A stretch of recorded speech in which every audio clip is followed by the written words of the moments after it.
Hello, everyone, and welcome to the third in the final of our webinar webinars in this series, Mapping Solutions, Strengthening and Diversifying the Educator Workforce.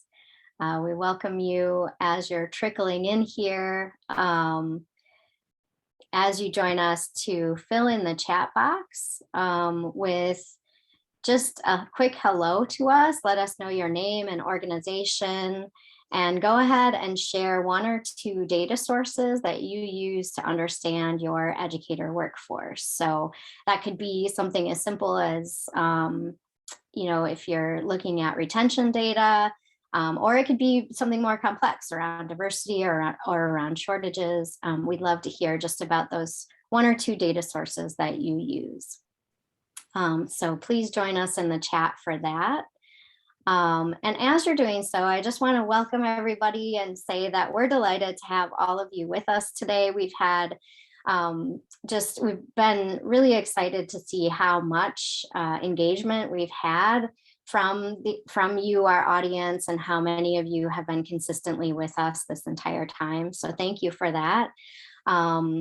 Again, you're here for Mapping Solutions, Strengthening and Diversifying the Educator Workforce.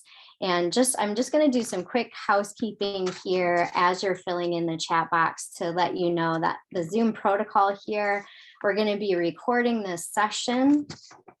So we ask you to mute your microphones and also use the chat feature to say hi to us at any point, especially now as we're getting kicked off. That there's a live captioning feature, and that you can also use the Q&A to ask questions if you have any technical issues. Myself and Christina will be monitoring that throughout the session. So again, want to welcome all of you and ask you to join us in the chat box. Just enter in your name, your organization, and also share one or two data sources that you use to understand your educator workforce. So I'm seeing in the chat box a variety of answers already. Tyler from Minnesota is saying we use teacher licensing and assignment data. Let's see, Cecilia from Alaska is saying staff accounting and first day vacancy.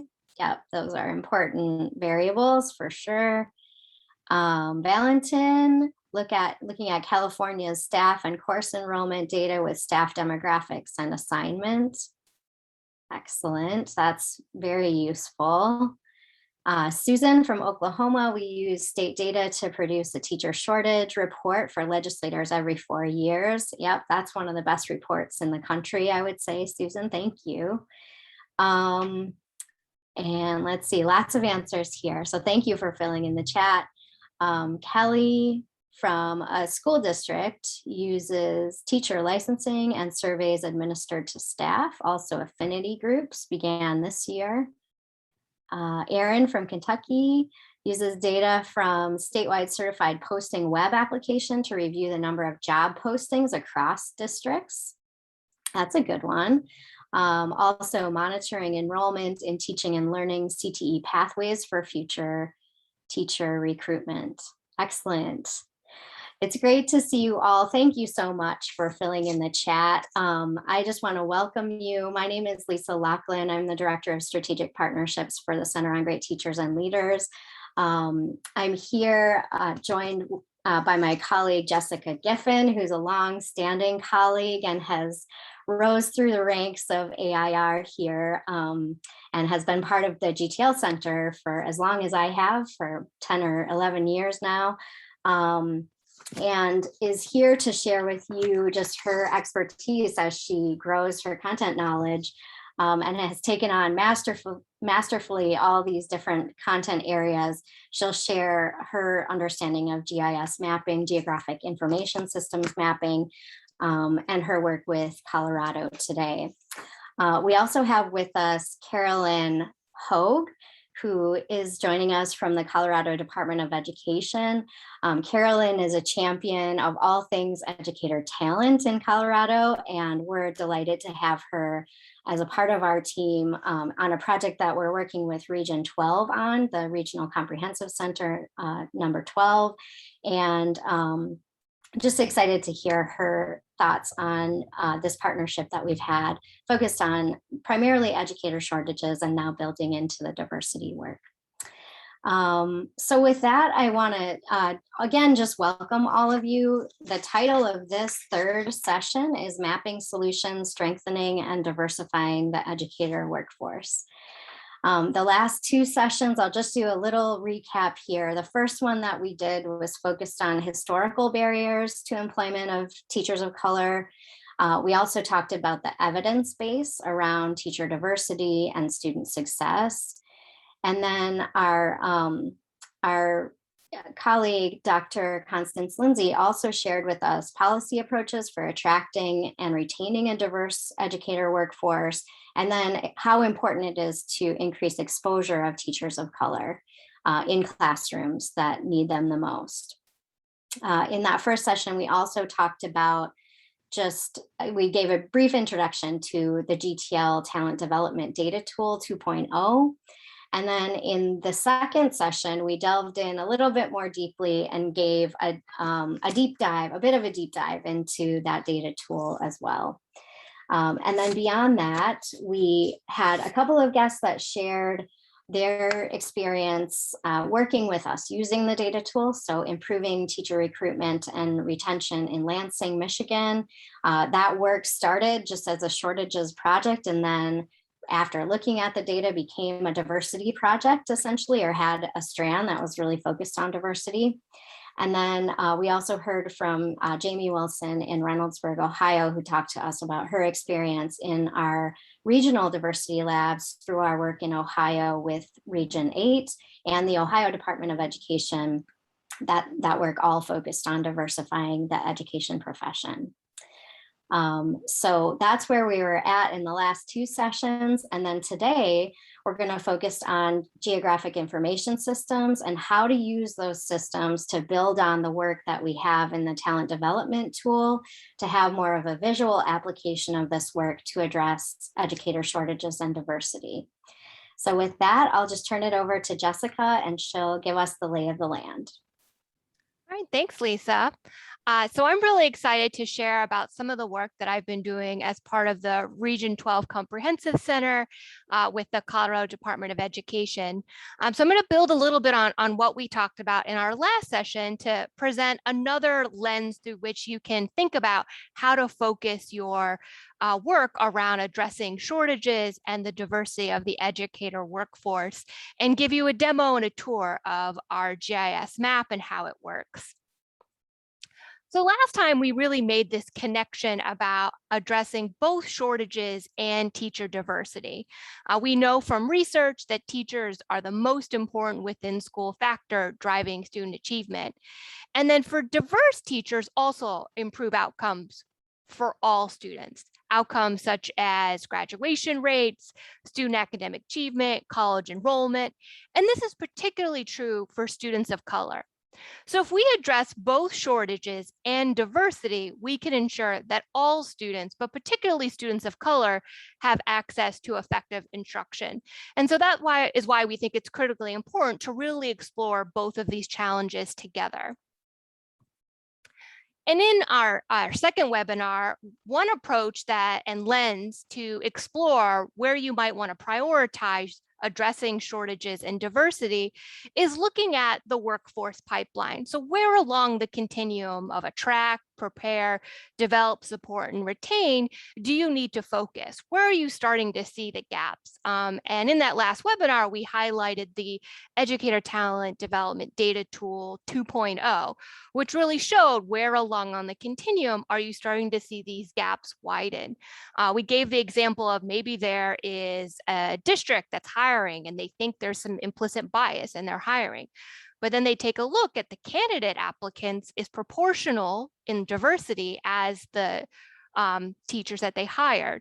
So it suggests some inherited gaps. So really looking earlier in the continuum. So that's one lens to kind of focus where you might prioritize what particular evidence-based strategies to address educator shortages and the diversity of the workforce. But we're going to present today kind of an additional lens to look at it and to explore in the context of place. We know, particularly for shortages, that it's often a school and subject level problem. So you might be a state and you look at your data and see that, hey, we have one chemistry teacher for every 400 students. But when you disaggregate that data and look more closely, it might show that, hey, in reality, we have one chemistry teacher for every 100 students in our affluent schools. But in our high need schools that are often underserved, we have one chemistry teacher for every 2,000 students. And these are the schools that are underserved and often our students of color attend. And so this really illustrates that how we address the problem, even if we're looking at the continuum, might look different depending on the community or the specific district or school. And so it's important to understand, in addition to where in the continuum, the context of place effects.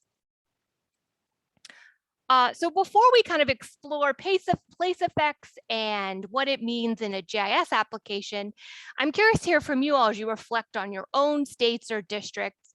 What type of communities typically experience educator shortages or maybe a lack of diversity? So this could be your rural schools or maybe your low performing schools. And if you could also share in the chat, which subject areas in your state or district typically have the greatest educator shortages. So if you could answer, one or both of these questions in the chat box, we'd love to hear a little bit as you think about place in your own communities that typically experience some of these shortages or lack of diversity. All right, so I see schools that serve Native American or Indigenous students, or maybe low socioeconomic schools. Some subjects are things like the sciences or math, so those STEM fields, as well as special education. Seen a couple of rural schools, so that seems to be a trend, or just under-resourced schools or schools that serve our Black and Brown students. Great. So yeah, a lot of trends as far as rural, thinking about the types of students those schools serve, typically are students of color or students that are often underserved. And then we think about subject areas, it's a lot of the STEM or maybe special education, or even certain roles like counselors that may be difficult to find enough of. Great.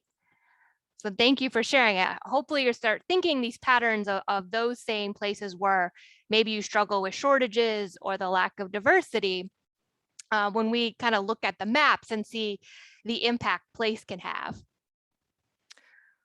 So one reason we think GIS can be a helpful tool is because of this thing called place effects. So where a student lives and learns and works can have dramatic impact on the outcome of their life. These place effects are often a result of unequal access to resources or opportunities. You can picture in your own community or your own town, there might be a part of that town, maybe it's divided by a border or some other road or something else. And as you picture the people who live on that other side of the border, on the other side of road, maybe they have less access to healthcare resources, maybe grocery stores, maybe it's a food desert. The homes might be valued less. And the schools in those communities typically have less resources. So you could imagine the students that are in those schools are experiencing or facing additional challenges that might be outside of the school walls that is still impacting their learning. And so these place effects can also apply in the context of addressing educator shortages and diversifying the workforce. Educators, like most people, want to work in a positive environment. Maybe they want to work close to where they live. They want to have a good salary, work for a supportive school leader. And so there are systems in place that may be impacting why there is shortages or the lack of diversity. So for example, there might be a school and there just isn't any educator preparation programs nearby, or the graduates from those prep programs are not as diverse as the students in that community. Or maybe there's just more competitive job opportunities nearby. And so a GIS application will allow us to see and unpack these place effects and how these systems can interact. So I want to give you kind of a GIS 101 explanation of what it is and how it works. So GIS is basically a software application that uses maps and layers multiple data sets on top of each other. I will say COVID has made these maps very popular. You may have seen them for hotspots to understand what's been going on, but it can also be that same technology. It can be used for other issues and topics. And let me show you kind of a basic example of how it works. So here is kind of a simplified map of Colorado. The little dots in the center symbolize different schools. And the green dots signify our high performing schools, and the red dots are lowest performing schools.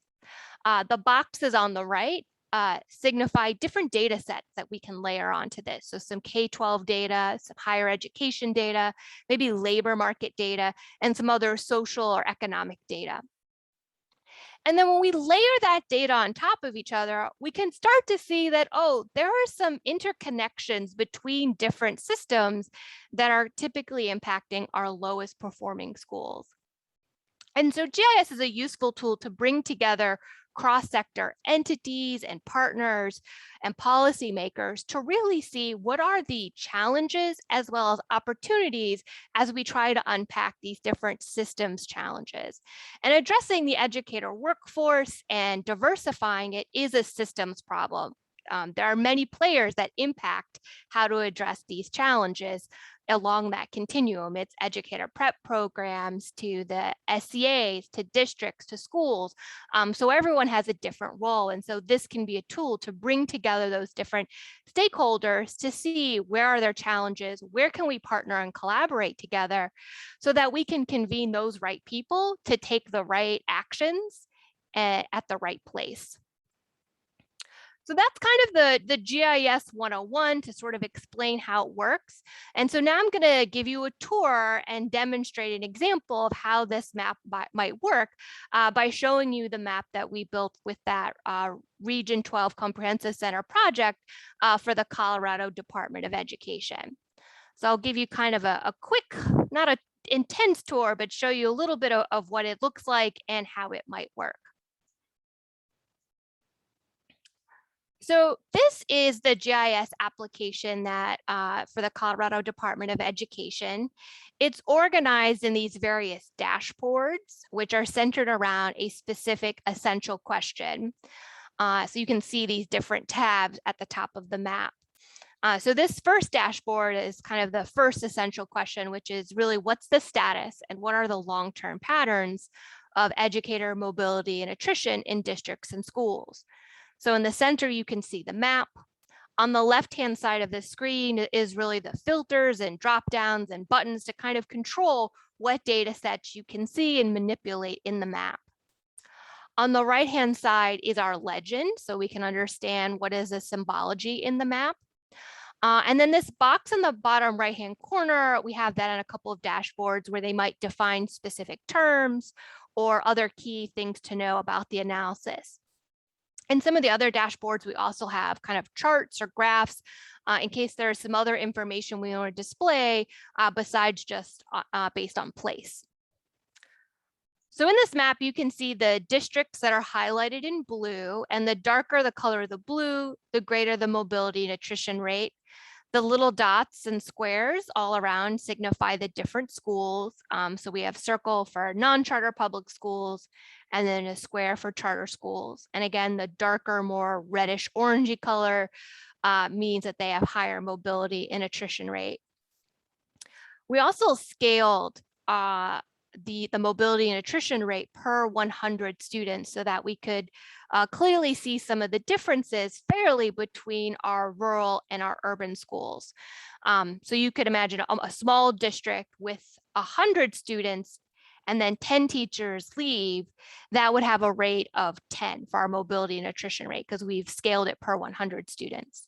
But then a larger district that has 10,000 students, and if 1,000 teachers leave, they would also have a rate of 10. So we just scaled it in order to kind of clearly see the differences between our rural and urban districts. So we want to just focus at the district level. We can turn off the school. And right now, this is showing the mobility and attrition rate at the district level for teachers. We can also look at the mobility and attrition rate for special service providers, such as paraprofessionals, and also for principals. And then we also have a view that lets us see the mobility and attrition rate over 5 years. So really seeing what is the difference or trend in the last 5 years for mobility and attrition. And you can zoom into this map. This is just the state view. So if I was to look and say, okay, where are some places where I see high mobility and attrition rate? Well, I look at this sort of southeast corner, I might want to take a look at this district, which is Kim Reorganized School District 88. And I can see in this data that they have a mobility and attrition rate of around 9. Which is higher, it looks like, than some of its immediate neighbors, but there are some other ones that, but this is clearly the one that has the most mobility and attrition rate in that region. But maybe I want to see the trend. Is it just this year? Is it a part of a long-term pattern? So then we can compare and see the 5-year difference. And again, in this same corner, you can see that Kim Reorganized is still on the darker end of the spectrum. But interestingly, there's this other district that, still in this kind of remote rural area, Village School District, and their mobility and attrition rate is less. So maybe we want to zoom in and kind of look what's going on at the school level, because maybe at the district level, it's not really showing us what's going on. So I'm going to take a look at the current year and add the school level. And you can see sometimes the schools overlap each other, but there's only a couple of schools. So I can click on this little dot and see the schools. So at this high school, the mobility and attrition rate is 13. And then their elementary school is 4. So that tells me a lot of the mobility and attrition challenges are happening at the high school level. So we might want to explore what are the particular strategies that would work in the context of a high school and dig a little bit closer on what is going on in that high school. And then our sort of bright spot that we identified here. Jessica, just one question. So can you clarify, we have a question in the chat just about the 13% or 9%, or even here you're saying that, what that means relative to other attrition rates, which are often higher, right? Yes, so it's not percentage. This is where I was saying we've scaled the mobility and attrition rate per 100 students. So it's really a ratio, because you would really have skewed numbers if you were to compare your rural to urban. So in my example before, if we had a small district with 100 students and 10 of those teachers leave, that would give you a mobility and attrition rate of 10. So it's not percent. Whereas a large district with 10,000 students and then 1,000 teachers leave would still have a mobility attrition rate of 10. Because we know in our rural communities, if a large group of teachers turn over, that's a greater impact than maybe our urban areas. So by scaling the mobility attrition per 100 students was a way to help us more clearly see the impact of turnover on our students versus straight percentages. I know it is complicated, so it's okay if folks missed that one. The first time we built this map, we did do percentages that were straight, and it was feedback that we got from the first set of stakeholders that we shared the map, gave us that feedback because they really thought, I don't know if this is really accurately capturing what turnover is like in our rural communities versus urban. Great question, though. Thank you. Yes. So I was just showing Kim, and we saw at the school level that Kim Reorganized, it was really the high school that had a higher rate. Their elementary school was a much lower. And then we had identified this neighboring district that was on an improving trend in their mobility and attrition rate, but is similarly in kind of a remote rural area of Colorado. So they might have somewhat similar conditions, and wanted to take a look at what's going on at the school level. So looking at their high school, their mobility and attrition rate is even lower than the elementary school at Kim Reorganized. So it may be an opportunity to dig into what's going on in that district to explore, are there strategies or best practices that we can learn? Because if there's similar contexts and neighbors, there might be facing similar conditions. And so those strategies might be transferable to another district.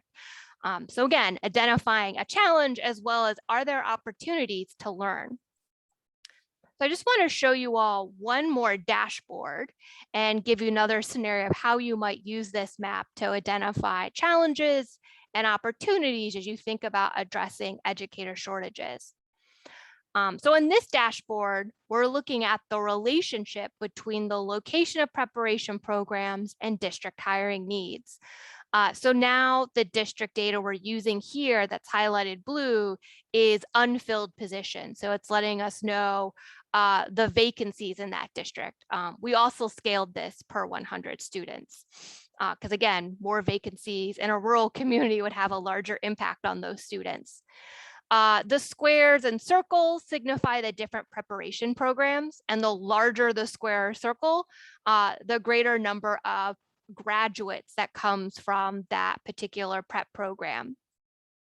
So if we want to take a look to see which districts have vacancies and have been struggling to fill English language arts teachers, and then where are the prep programs that provide candidates licensed in ELA.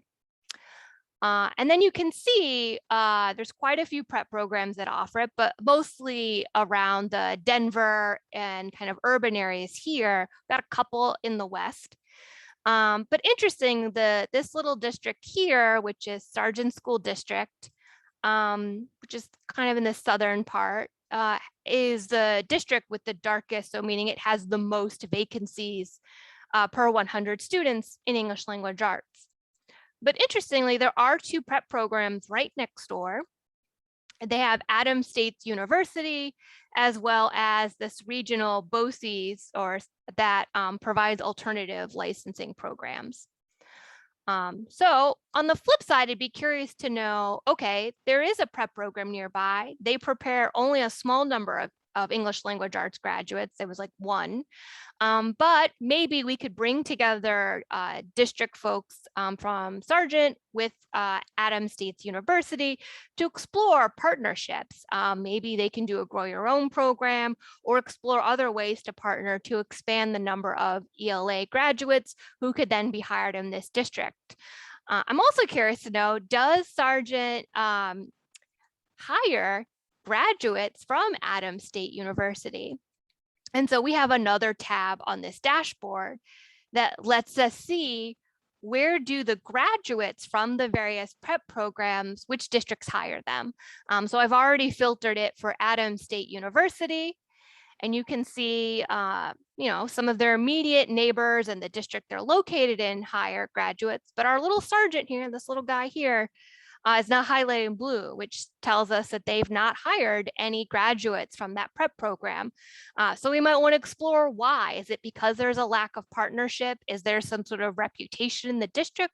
Or maybe has that prep program just not done sort of outreach to really push their candidates to want to work in that district, even though they're working in a bunch of the other districts nearby. So the map can explore some of the challenges, some of the opportunities, but you really need to bring together some of the stakeholders that are involved in these districts and prep programs and other regional partners to unpack why, to add some of that context to explore why graduates aren't going to that particular district, or why haven't they partnered further, and then help foster those potential collaborations.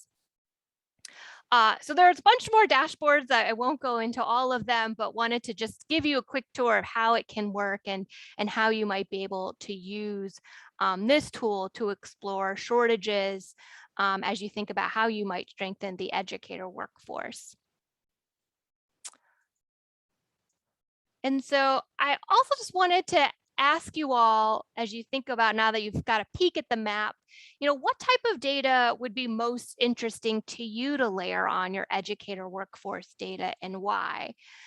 We have more data in that Colorado map, but I'm curious, what are some things that as you looked at the map that's kind of interesting or would be interesting to you to see on top of your educator workforce data and why? So if you can answer that question in the chat box. Thinking about different types of data that might be interesting to layer on a map like this.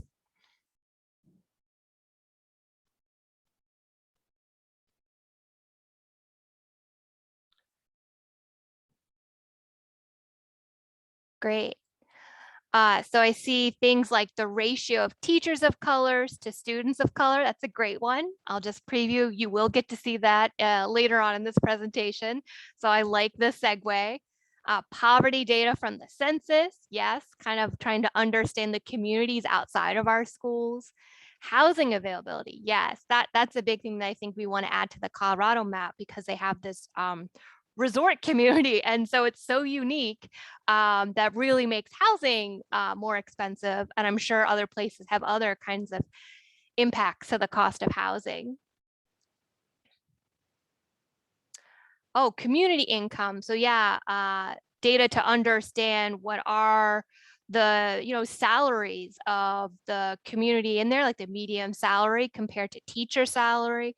What does unemployment look like? Great. These are all great. So you're starting to see not only your own data like that you might have within your SCA or within your district, but that you can layer other types of community or census data to really get a richer understanding of how these systems impact one another.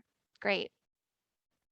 So thank you for starting to brainstorm some other data layers you might want to add to a map like this. My last little pitch is to explain, again, the GIS map is just a tool, but it's really a tool to be used part of a larger data-driven stakeholder approach. It's not a one-size-fits-all solution, but it can be really helpful as you think about these first two steps. It can be another tool to help us disaggregate data and understand regional patterns and the relationships between these different systems that are impacting our educator workforce. And I found it can be a tool that's great at bringing together different entities and stakeholders. Again, because our workforce is a cross-sectoral problem, it's different entities control a different piece of the pie of the continuum. And so this can be a nice tool to bring those folks together to see what are the opportunities to partner, what are some of the challenges, as well as supporting their own work on supporting the workforce separately. But it's not, again, those are just the first two steps, but it can be helpful for steps 1 and 2. You still need those stakeholders to come together and add the context to what we're seeing in the data, and then help them to identify what are the appropriate evidence-based strategies, but targeting them to the right place. So it really is part of this larger approach. So I just gave you kind of an intro to GIS and a little bit of a tour of the map. And now I'm really excited to invite Carolyn, and she's going to share a little bit more in depth of the project and how we've applied this map in Colorado as part of the work that we've done with the Region 12 Comprehensive Center. So I'm really excited to welcome Carolyn. Thanks, Jessica. We can go ahead and go to the first slide. Thank you. I'm going to start with giving you a little bit of context about the educator workforce in Colorado. So similar to many other states, Colorado has a largely white educator workforce. And during the past year, we had approximately 13% of our teachers who were teachers of color and about 87% who were white. When we break that down by gender and ethnicity, we see that we have about 10% female teachers of color and about a little less than 3.5% male teachers of color. And then, of course, this is statewide data. And so this distribution is not even across districts throughout the state. And as Jessica is probably going to show us later in the webinar, we'll see a little bit about where the diverse teachers tend to be located.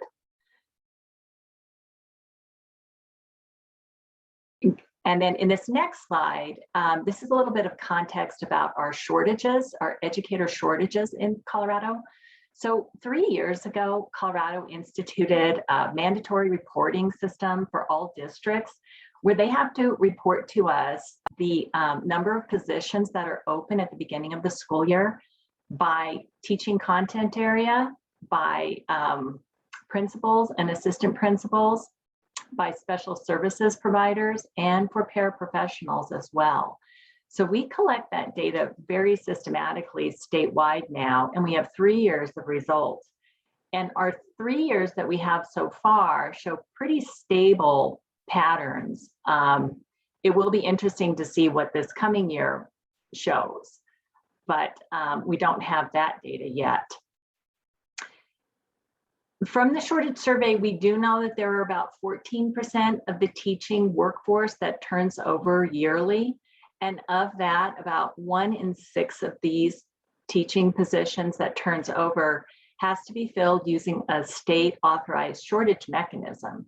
So a shortage mechanism in Colorado anyway, would be something like a long-term sub, an emergency licensed candidate, a teacher on an alternative license, so who's just going through their alternative program, or retired educators who are by state law authorized to come back without jeopardizing their retirement. And so we have a lot of mechanisms to fill positions. But in addition to that, we still have some teaching positions that go unfilled. And over the past 3 years, it's ranged from about 2% to about a little over 3%, which is actually a sizable number of positions. This past year, that amounted to over 200 teaching positions in the state that went unfilled. So based on this context, which might be similar in some respects to your state, the focus of the Colorado Comprehensive Center project is on strengthening our educator workforce pipeline. And at the State Department, Colorado already had quite a lot of high quality data, which made it possible for this project to get off the ground fairly quickly. And in fact, we were able to publicly launch these GIS maps within about 14 months of kicking off the project. But that was in large part because we did not need to collect additional data in order to do this. As part of our process, we relied on quite a bit of stakeholder engagement in the development of the maps. We engaged stakeholder groups, including our superintendents, our district human resource leaders, the school board association, the deans of our preparation programs, all our alternative preparation providers, and others. And taking all of this feedback, we made a number of enhancements to the maps, and that allowed us to publicly launch. While we're on this screen, I want to quickly add to what Jessica has already described about the maps. And I think some of the comments we saw in the chat were a perfect segue into this. So each tab has a research question, and the one driving the labor market tab is, what is the relationship between hard to fill positions and labor market trends? So on this tab, there's several filters, and the display you see here is showing which of our districts relied most heavily on shortage mechanisms to fill open positions last year. So the darker the color, the more the district had to rely on those shortage mechanisms. There are additional filters available on this tab, and that would include median household income, which I think was one of the data elements that was asked for in the chat, the average teacher salary, local unemployment rates, and a student-teacher ratio. So let me give you one example of how this particular map might be helpful. These filters would allow you to focus in on districts where, for example, teacher salaries are low and unemployment is low. So what do districts need to do to fill positions when there are not a lot of people in the community looking for work and salaries may not be that attractive? So that's one example of the kind of information you could get from this map. You could also obviously look at it the other way. When unemployment rates are high and salaries are low, then what does that situation look like in terms of how districts are filling positions? So we can go to the next slide, Jessica. So along with the release of the maps, this project offers and encourages participation in team data analysis sessions we encourage regional teams to participate together to build collaborative relationships and work together to solve problems, to identify them and solve them. And the process is, it's done in a facilitated session where the Comprehensive Center project staff walk the participants through a data analysis protocol.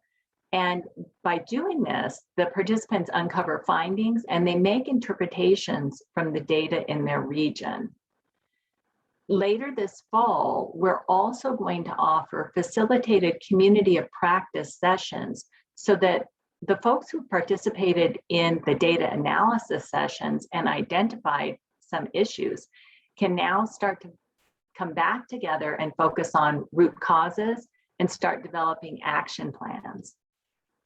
We have other uses of the maps as well to date, and that would include our district hiring managers who have been exploring the maps, and our boards of cooperative educational services. So these are regional, we call them BOCES in Colorado, regional centers where they, because the districts are so small, they can't afford to provide all their own services. So these BOCES help them out. And some of these BOCES are also alternative licensure programs. So they fill a very unique niche in that way. And they are also starting to explore the maps in terms of exactly what Jessica was talking about earlier, identifying districts in their region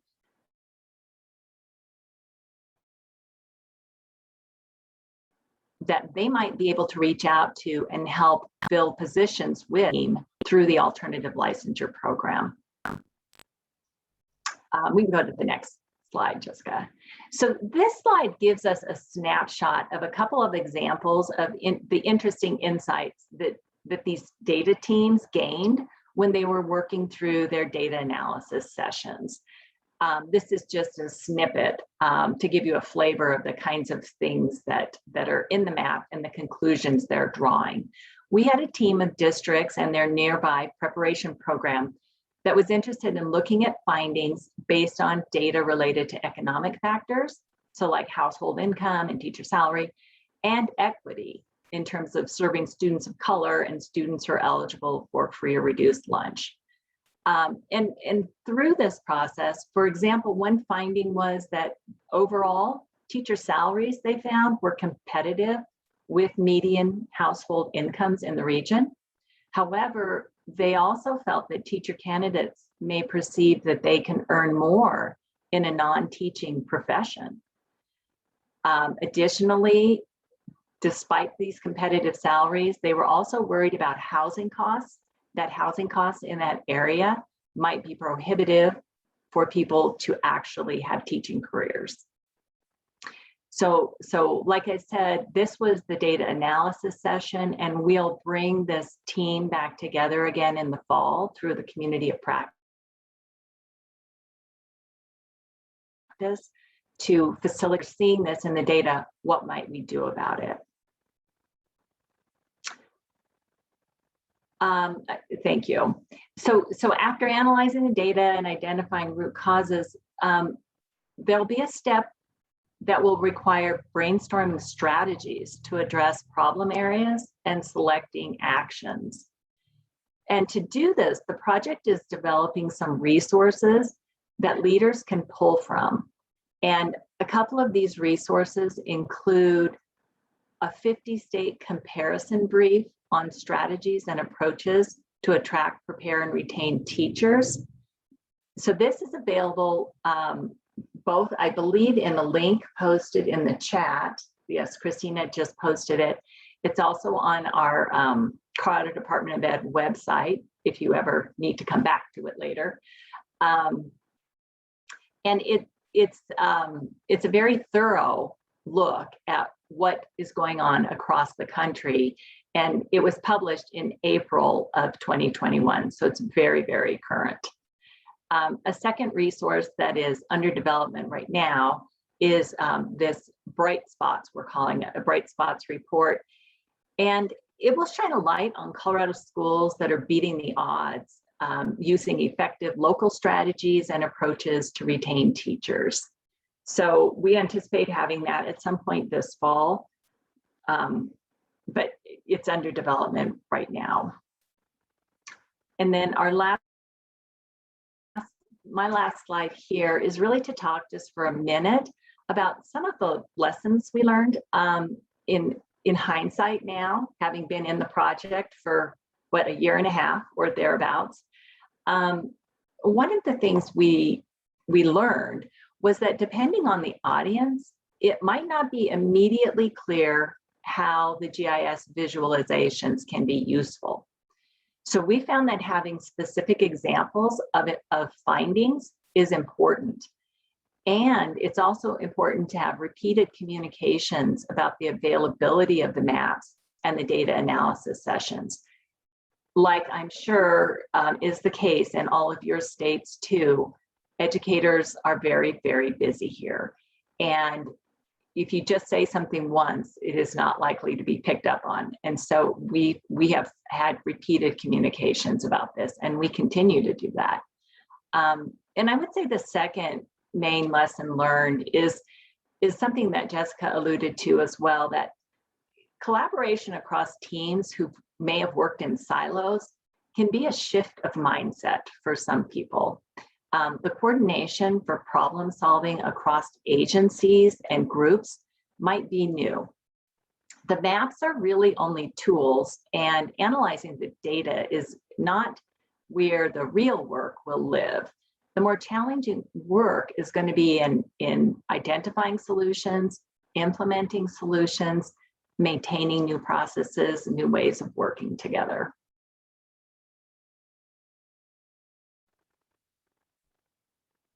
And I see there's a question in the chat.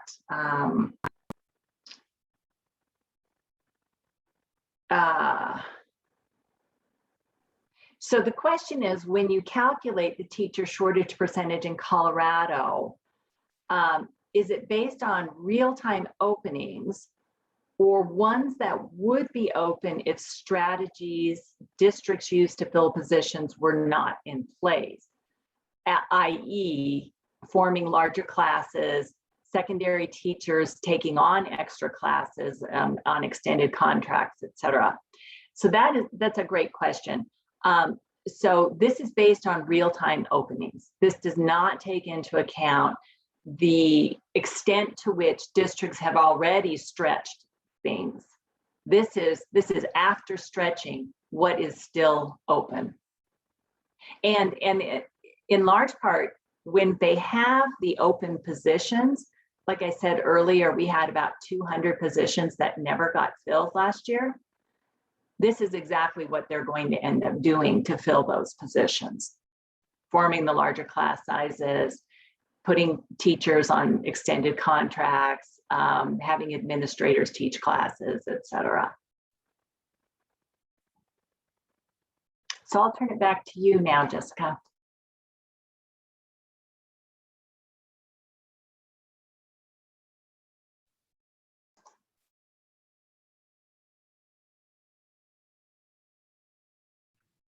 Jessica, we can't hear you for some reason. Maybe you're double muted. How about now? Yes. Okay. All right. Well, thank you. As I was saying to myself and no one, thanks, Carolyn. It was good to see a little bit more beyond just the maps, but how we've been implementing them in Colorado. So far, we've kind of been focusing on the shortage side. And in the beginning, I said, well, really, it's shortages and diversity. So now I want to show you how GIS can help as you think about diversifying the educator workforce. In our second webinar, we shared with you all the Talent Development Data Tool 2.0. And so I want to connect how you might add GIS to explore diversifying the workforce, kind of going back to some of the things we talked about in the last webinar. So if you recall, the Talent Development Data Tool showed you some different ways to look at where to prioritize which districts to focus on to address diversifying the educator workforce. And in that webinar, we highlighted 3 different approaches. And so I want to kind of review what those approaches were and then show you what they look like if we were to map those different approaches. So the first one was just, where are your students of color? So in that last webinar, we talked about 2 fictional districts, Jefferson City and Adamstown.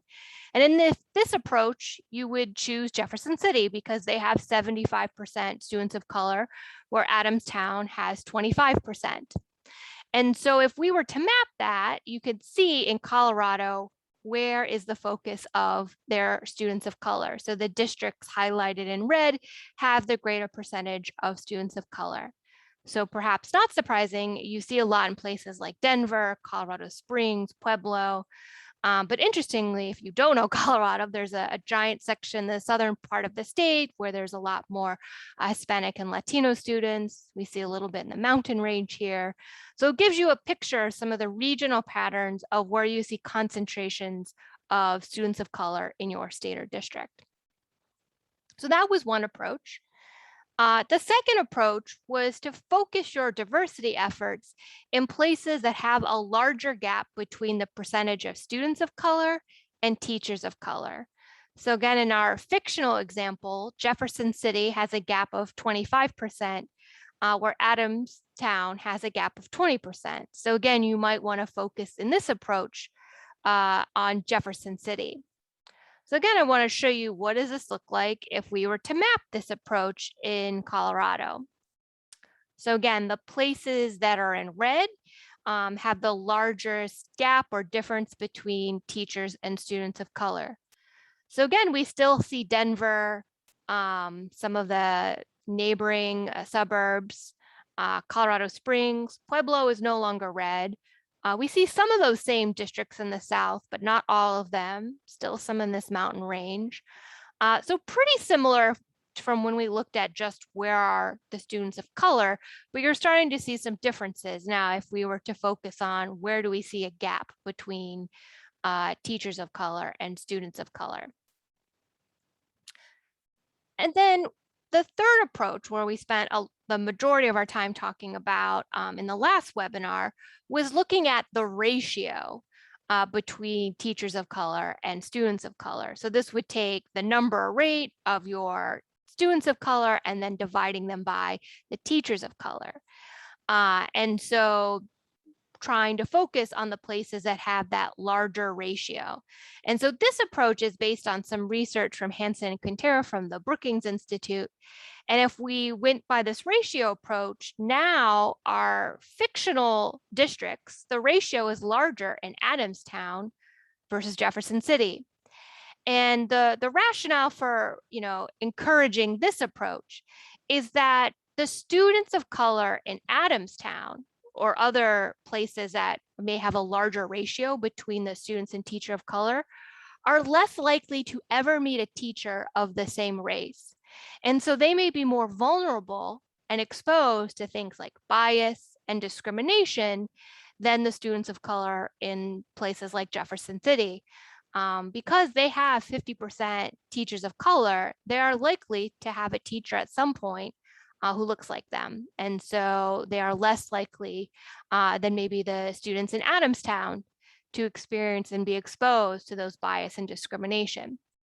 So this was sort of the new addition to our data tool that we shared in the last webinar to think about where to prioritize in those places where our students might be more vulnerable because they are less likely to meet a teacher that looks like them. So now I want to show you, if we were to take this approach at looking at the ratio rather than the gaps, what does our mapping look like and what sort of regional trends do we see? So again, the districts in red are those places where we see that larger ratio. And then in some places, there isn't any teachers of color to calculate. So that's why you see some gray districts. So you can see now it's quite different from the maps we looked at when we looked at just where the students of color are located and where the ratio is. Denver is no longer in red. Pueblo is now green, so they have a pretty great ratio. some of these southern districts are still red, but a lot of them aren't anymore.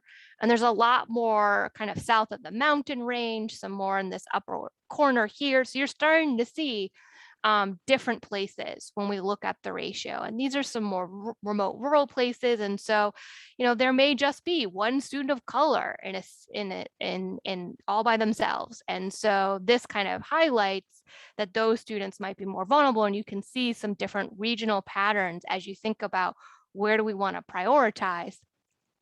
You could also layer other data sets on top of this to see some other conditional factors, like what does the race and ethnicity of the community look like outside of the school walls? What do the graduates from our prep programs, how diverse are they, and are they getting hired in these districts? So you can add some different layers to see, again, what are some possible solutions as you think about patterns. So here's just a side by side, so you can really see the difference between the gap, so just the percentage of teachers of color to students versus the ratio where we were dividing the students by teachers. So you can really see that this gives you a different picture as you think about where you might want to prioritize addressing educator diversity. So that was just another example and lens of how you could look at educator diversity in addition to shortages, kind of building on the talent development data tool 2.0. So what it would look like if we were to map it. But both for strengthening and diversifying the workforce, these mapping tools can help you identify regional patterns. So it's not just focusing on where are the gaps or where are the challenges, but can help you identify possible opportunities and resources and ways to partner in order to help you address educator shortages and diversity. And the other unique thing is just the ability to layer additional data so that we're not just getting to the challenges, but exploring some possible causes or the why we're starting to see some of these challenges. So really unpacking the intersection between these different systems and how they're impacting our educator workforce.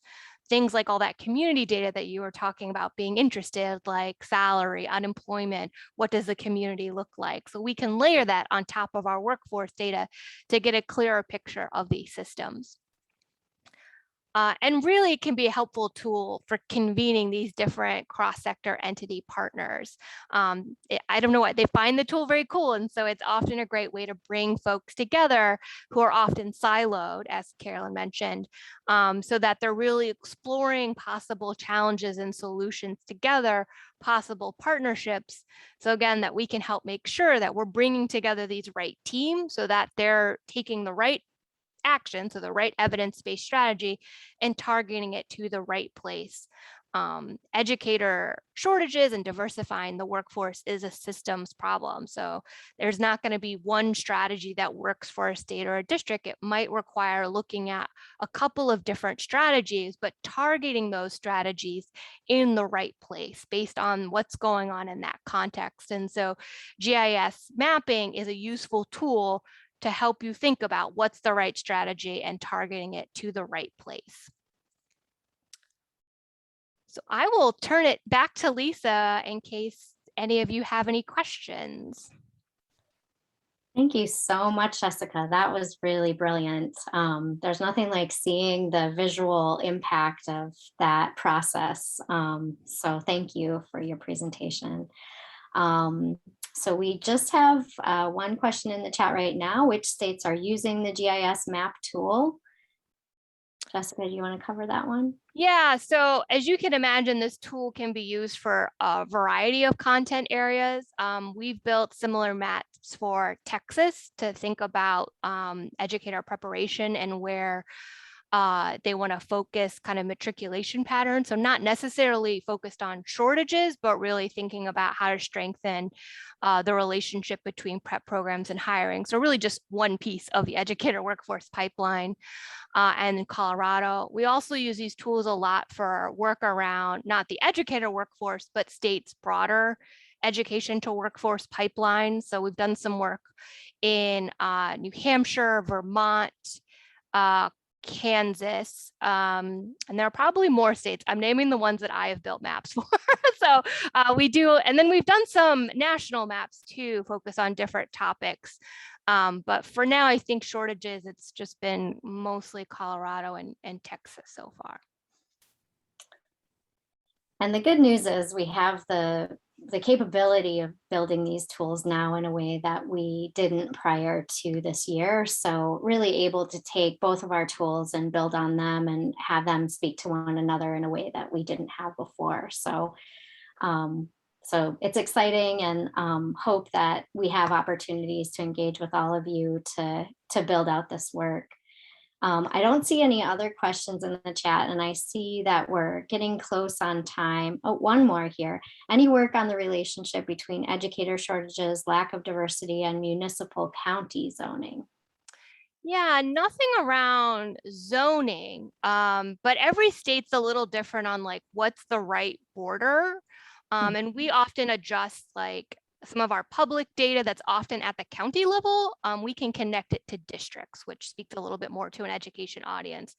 So if folks have data that breaks it down, we can design a map that takes a look at that. Wonderful. All right, well, I'm going to move us toward our close, and I just want to highlight, we know a lot of you are really interested in learning more about how to partner with us in this process. So we thought we'd share just this list of services. So as Carolyn said, beyond the tools, the real work is in this analysis and in the expertise of building out and implementing evidence-based strategies to actually make the impact that we're all looking for. So we do all of this work that's listed here. In the next slide, I just have an opportunity for us to connect with all of you. So Christina is going to put a survey in the chat box. And for those of you who do want to connect, we welcome you to just fill out that survey and let us know if you'd like to have a one-on-one conversation where we can learn a little bit more about your needs, and give you a good sense of how we could support you in your work. We're also in the early stages of planning a cross-state collaborative. So this would be focused on both the topics of shortages and diversity. And it'll be a 2-year engagement. We already have a lot of interest from states, so we're excited to see all of the people that have come together for this webinar, and hope that we have additional collaboration through this cross-state collaborative. Essentially, it's, as I said, it's a 2-year engagement where we would be using all of the tools that we've shared in this webinar series, and giving you the opportunity to really look at it at a state level in the early few months of the engagement, and then take that work into the regions in your state to really make some change over the course of those 2 years. But also support you with subject matter experts on these evidence-based practices. So coaching that would support your state team. And then time for all of you just to kind of think and focus on this problem with a stakeholder group that is really engaged in all facets of the pipeline and all facets of the work too. So we hope that you consider joining us. We're going to do an informational session in the next couple of weeks.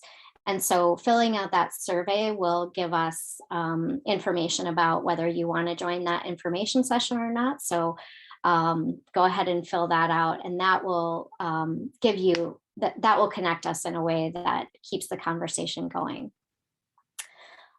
So with that, I think that wraps us up. I just want to thank Jessica and Carolyn for their great presentations today. Thank you so much. That was really fascinating. Thank you, Christina, for behind the scenes, and all of the folks on the GTL Center who've made this webinar series possible. And to you, our audience, thank you so much. We've had more engagement than we ever expected for this work. And so just hope that we meet again and can, no matter what, do impactful work both on shortages and on diversity. So thank you all, and we hope to see you again. Bye-bye.